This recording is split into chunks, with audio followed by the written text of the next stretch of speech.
আসসালামু আলাইকুম রহমতুল্লাহি ওবরকাতুহু। সম্মানিত দর্শক, বাংলাদেশের রাজনীতি ঘোলাটে। পর্দার আড়ালে অনেক খেলাধুলা চলছে, অনেক ঘটনা ঘটছে। প্রতিটি মুহূর্তে ঘন্টায় ঘন্টায় পরিবেশ পরিস্থিতি পরিবর্তন হচ্ছে। আর সবচেয়ে ভয়াবহ বিষয় হলো আমরা জানি না। পৃথিবীতে অজ্ঞানতার চেয়ে আর বড় বিপদ নেই।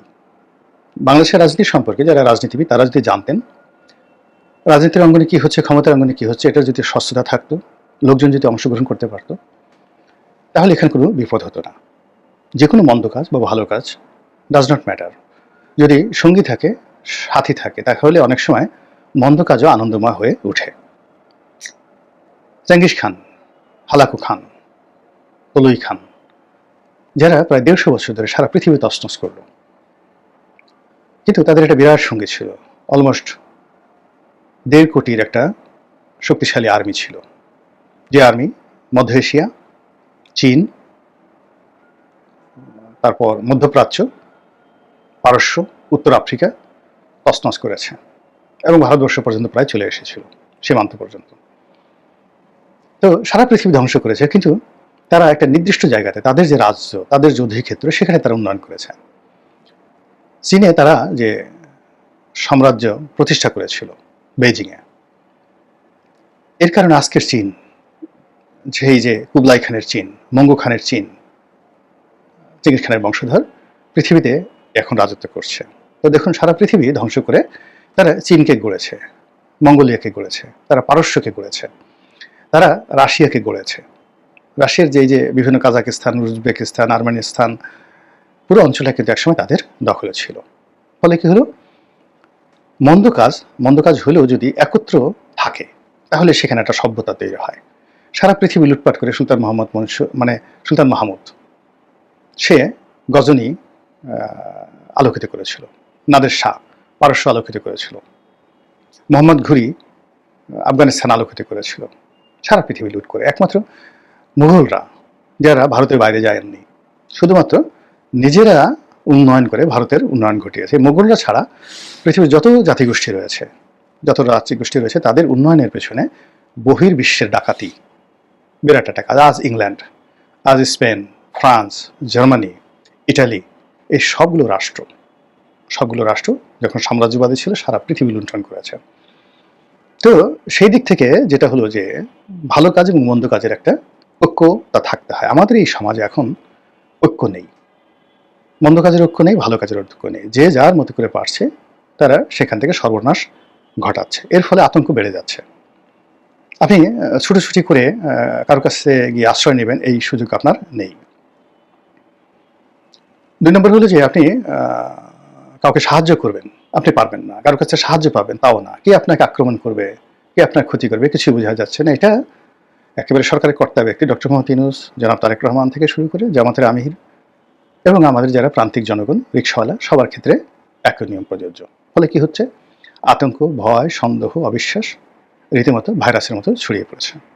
প্রতিদিনই নানা রকম গল্পগুজব হয়, নানা রকম ঘটনা ঘটে। বঙ্গভবন নিয়ে যাবৎ ১ ডজন পরিবেশ ঘটেছে, পরিস্থিতি ঘটেছে। আজ চুপ্পু সাহেব চলে যাবেন, কাল তাড়ানো হবে, পরশুদিন বঙ্গভবন ভাঙা হবে, তারপর দিন দখল করা হবে, ইত্যাদি ইত্যাদি নানা রকম। শেষ পর্যন্ত কিছু হয়নি। এর ফলে কি হলো, জনগণের যে বিশ্বাস এবং আতঙ্ক, এর মধ্যে একটা টানাটানি হয়েছে।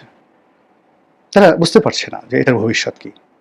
তারা মনে করছে যে যেভাবে বলা হচ্ছে যে বঙ্গভবন মিন্স শেখ হাসিনার দস্যুর ওখানে বসে আছে, ওখানে বসে শেখ হাসিনার যারা লোকজন আছে, তারা বর্তমান সরকারের বিরুদ্ধে, বিএনপির বিরুদ্ধে তারা চক্রান্ত করছে।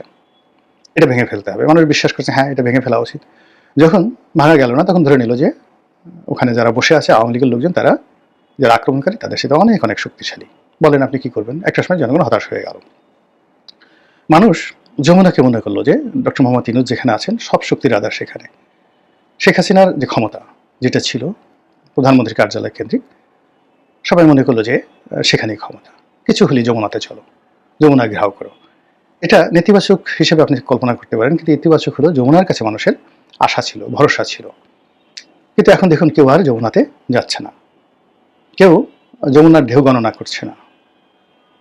এবং ডক্টর মোহাম্মদ ইউনূস এই মুহূর্তে বিএনপির জনাব তারেক রহমান সাহেবের সঙ্গে তার সম্পর্ক, তার পরিণতি, ভবিষ্যতে প্রেসিডেন্ট হবেন ইত্যাদি ইত্যাদি নিয়ে, ইলেকশন দিয়ে তিনি চলে যাবেন, এর বাইরে মানুষ আলোচনা করছেন না। এবং যেহেতু সামনে যদি ডিসেম্বর মাসে শিডিউল ঘোষণা করা হয়, তাহলে আর কয়দিন সময় আছে, বেশি দিন সময় নেই। ফলে যমুনার ঢেউ বন্ধ হয়ে গেছে।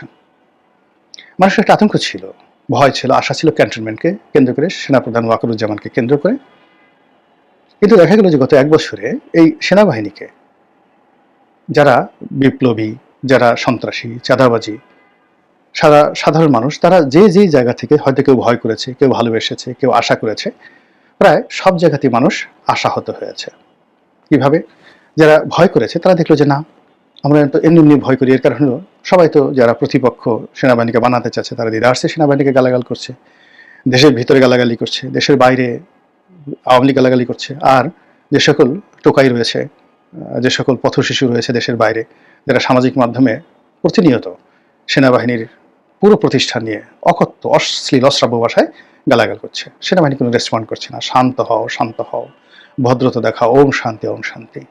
তখন কি হচ্ছে? সাধারণ মানুষ হতাশ হচ্ছে যে আমরা ভয় করলাম, আমরা এত ভয় করি, এত সম্মান করি, আর এরা কি ধরনের কথাবার্তা। যারা সেনাবাহিনীর কাছে আশা করেছিল যে এই যে চাঁদাবাজি বন্ধ হবে, যেটা হবে, সেনাবাহিনীকে টেলিফোন করলে সঙ্গে সঙ্গে সমাধান হয়ে যাবে, সেনাবাহিনী ছুটে আসবে। আগে একটা সময় র্যাবের খুব ইফেক্টিভনেস ছিল, র্যাব এমনি পৌঁছে যেত, ফোন করতে হতো না। তাদের যাকে বলা হয় নেটওয়ার্কটা এত স্ট্রং ছিল। বিএনপির জমানাতে হলো, এবং এটা আওয়ামী লীগ জমানায় 2014 সন, বিশেষ করে নারায়ণগঞ্জের 7 মার্ডার হওয়ার আগ পর্যন্ত র্যাবের যে সুনাম এবং সুখ্যাতি, এটা প্রশংসা দাবি রাখে। তাদেরকে আসলে কোনো কিছু বলতে হতো না, তাদের ইন্টেলিজেন্স এত স্ট্রং ছিল, তাদের পেট্রোল টিম এত স্ট্রং ছিল যে কোনো একটা জায়গাতে দুর্ঘটনা ঘটার সঙ্গে সঙ্গে যদি কেউ তড়িৎ গতিতে পৌঁছাতে পারে তাহলে র্যাব পৌঁছে যেত। এমনকি জেলা শহর থেকে প্রত্যন্ত অঞ্চলে 1 ঘন্টা 1.5 ঘন্টার মধ্যে তারা কিন্তু পৌঁছে যেত, যেখানে দুর্গম সেখানে তারা হেলিকপ্টার নিয়ে পৌঁছাতো। এই ইতিহাস 2014 সন পর্যন্ত র্যাবের ছিল। কিন্তু সেই র্যাব, বিশেষ করে জাতিসংঘের কোপানলে পড়ার কারণে সেই র্যাবের এখন অস্তিত্ব আছে কিনা, র্যাব থাকবে কিনা, র্যাব কি কাজ করছে, র্যাবের সংবাদ সম্মেলন কি করলো না করলো, এটা নিয়ে মানুষের কোনো অ্যাটেনশন নেই। কিন্তু একটা সময় এটা ছিল। পুলিশের একই অবস্থা। তো পুলিশকে নিয়ে মানুষের যে ভয়, আশা, আতঙ্ক যা কিছু ছিল সব মিলিয়ে কেমন যেন হয়ে গেছে, কেমন যেন হয়ে গেছে। অর্থাৎ ক্ষমতার যে বলয়, সেই বঙ্গভবন, গণভবন, গণভবনের পরিবর্তে যেটা এখন যমুনা, সেটা এবং ক্যান্টনমেন্ট, এটা একটা ভারসাম্য ছিল, প্রচণ্ড ভারসাম্য ছিল। সেই ভারসাম্যটা এখন আর নেই। এটাকে কেন্দ্র করে মানুষের বিশ্বাস, ভালোবাসা, আতঙ্ক, ভয়, সম্ভ্রম, মর্যাদা ছিল, নেই। বিচার বিভাগ, আল্লাহ মাফ করুক, বিচার বিভাগের এখন যে দুর্বলতা, দুর্দশা, যা কিছু হচ্ছে, এই অবস্থা কখনো কোনো অবস্থাতে হয়নি। কাজেই যাকে বলা হয় এই বিচার বিভাগকে নিয়ে আপনি শান্ত থাকবেন, এই বিচার বিভাগ রাষ্ট্রের মুরব্বী হিসেবে কাজ করবে, ব্যালেন্স করবে, এটা আসলে এই মুহূর্তে কল্পনা করা যায় না। তো যাই হোক, এখন যেটা চলছে, এই মুহূর্তে যেটা চলছে সেটা হলো যে অবিশ্বাস, সন্দেহ। এবং আমরা জানি না যে রাষ্ট্রীয় প্রতিষ্ঠানগুলোর সঙ্গে পারস্পরিক সম্পর্ক কেমন। ভালো যে নেই এটা সবাই বিশ্বাস করে, কিন্তু মন্দ আছে এটা নিয়ে নানা রকম কানাঘুষা হয়। তো এই প্রতিষ্ঠানগুলোর মধ্যে যদি সংযোগ না থাকে, ডক্টর মোহাম্মদ ইউনূসের অফিসের সঙ্গে যদি বঙ্গভবনে না থাকে, বঙ্গভবনের সঙ্গে যদি ক্যান্টনমেন্টে না থাকে, ক্যান্টনমেন্টের সঙ্গে যদি ডক্টর মোহাম্মদ ইউনূসে না থাকে, এবং সর্বোপরি এই সবার মধ্যে একটা ভারসাম্য রক্ষা করার জন্য যদি বিচার বিভাগের সেই কার্যকারিতা না থাকে, তাহলে যে মহা সর্বনাশের দোলাচল, সেই দোলাচলে পুরো দেশ জাতি দুলতে থাকে। আপনারা জানেন যে নৌকা যদি ডুবে যায়, জাহাজ যদি ডুবে যায় বড় কোনো ঝড় ঝাপটার মধ্যে, ওটায় যারা আরোহী তাদের ক্ষয়ক্ষতি অনেক কম হয়। কিন্তু সমুদ্রে বা নদীতে প্রচণ্ড ঝড়ের কবলে পড়ে নৌকা ডুবে না, কিন্তু দুলতে থাকে, মারাত্মকভাবে দুলতে থাকে। তখন যারা থাকে তাদের যে শারীরিক, মানসিক অবস্থা তৈরি হয়, তাদের যে প্যানিক, ভয়ঙ্কর অবস্থা তৈরি হয়, ঠিক একটা দেশে যখন রাজনীতিতে স্বচ্ছতা না থাকে, ক্ষমতার ভারসাম্যতা না থাকে, এবং রাজনীতির যে ভবিষ্যৎ, সেই ভবিষ্যৎ সম্পর্কে যদি ধোঁয়াশা তৈরি হয়, তাহলে চারিদিকে অবিশ্বাস, আতঙ্ক, ভয় কেমনভাবে থাকে। ধরুন আপনি একটা ঘরের মধ্যে আছেন, অন্ধকার, চারিদিকে অন্ধকার, আপনি কিচ্ছু দেখতে পাচ্ছেন না, কিচ্ছু নাই। হঠাৎ করে আপনার শুরু হলো যে এই ঘরের মধ্যে অসংখ্য বিষধর গোকরা সাপ আছে, নিচে মাথার উপর রাক্ষস আছে, চারিদিকে 10-12টা ভূত আছে। আপনার অবস্থা কেমন হবে? তখন সবচেয়ে বেশি যেটি দরকার সেটা হলো লাইট দরকার। আর লাইট হলো জ্ঞান। জ্ঞান হলো জানতে হবে, বুঝতে হবে। আর এই জানা বুঝা স্বচ্ছতাই হলো গণতন্ত্র। আর আমরা we are all working for democracy.